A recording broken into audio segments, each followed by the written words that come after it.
Founders often spend weeks agonizing over the exact wording, the design, and the vision for their pitch deck. But the reality is, the window to capture an investor's attention slams shut in about 90 seconds. Most founders assume venture capitalists sit down and carefully read a presentation from start to finish. They don't. They scan them, running a rapid, unconscious search for very specific data points. A typical VC partner might see 400 decks in a single quarter. To survive that sheer volume of deal flow, they have to deploy rapid pattern recognition to filter out the noise before they commit a single ounce of analytical brainpower to an idea. A successful pitch deck functions as a cognitive filter, engineered to trigger a specific psychological reaction in the reader.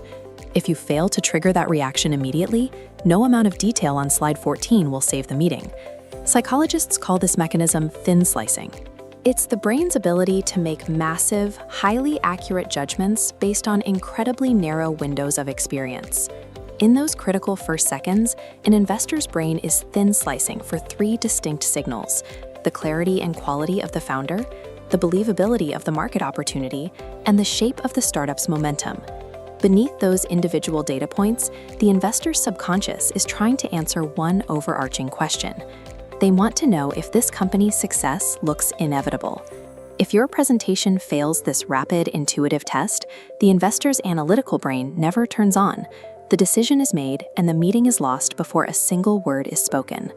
A successful deck engineers trust, low risk, and belief.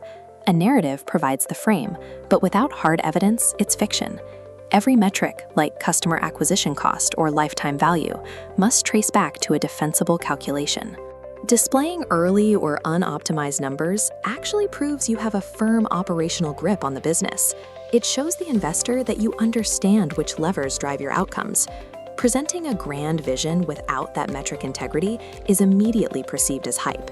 Hype instantly triggers a high perceived risk, killing the deal. Early-stage investors do not expect a flawless, perfectly executed operating history. They know that building a startup is chaotic. What they are actually measuring is your rate of learning. This is the ultimate indicator of your adaptability and a highly reliable predictor of your future value. This chart illustrates two different traction profiles. A founder who hits a wall, drops sharply, and then rebounds by rapidly pivoting and learning from a failed experiment is mathematically a safer bet than a startup resting on static, flat, early traction. Demonstrating a high rate of learning lowers the investor's fear of future unknown obstacles. It proves you can navigate friction, shifting their psychology away from baseline skepticism and straight into curiosity. The definition of the right evidence isn't universal. It changes dramatically depending on the geographical context of the venture capital firm you are pitching. A San Francisco investor is hunting for massive velocity, aspirational vision, and a path to $1 billion outcome. Meanwhile, an investor in London or Toronto will heavily scrutinize rigorous unit economics, capital efficiency, and a clear path to profitability. Sending the exact same deck to both regions signals a lack of strategic awareness. It immediately causes cognitive friction for a reader who is looking for a specific type of proof. The architecture of your argument cannot be generic. It must be custom calibrated to the specific psychological risk profile of the person reading it. The ultimate emotional goal of a pitch is to shift an investor's mindset from thinking, "This is a nice company," to concluding, "I understand why this company can win, and I believe this founder will make it happen."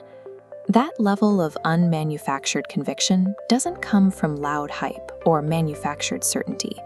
It comes from a deep, quiet, and masterful understanding of the business mechanics. This quiet conviction makes the startup feel inevitable. It signals to the investor that this team will succeed with or without them, naturally triggering the fear of missing out. High conviction decks reveal the facts and the momentum that prove a startup is already on an unstoppable path. Before your next investor meeting, don't ask whether your deck looks impressive. Ask whether an investor could understand your business, your momentum, and your advantage in 90 seconds. You don't need to buy anything to start improving that today. But if you're preparing to raise venture capital and want a structured system for building an investor-ready pitch, I've linked my complete $497 VC funding blueprint kit in the description. It includes a 16-slide pitch deck built in Canva with tech-forward and clinical professional themes, an AI financial narrative engine, a 16-page VC instruction guide, 16 VC quality AI prompts, and a bonus B2B sales deck. Everything comes with lifetime updates and 0 recurring fees. If you're serious about raising capital and want your pitch to communicate confidence before you ever enter the investor meeting, the complete $497 VC funding blueprint kit is linked in the description. If this video helped you understand how investors actually look at pitch decks, subscribe for more startup, pitch deck, and VC breakdowns. You don't have 90 seconds to explain everything. You have 90 seconds to make them want to understand more.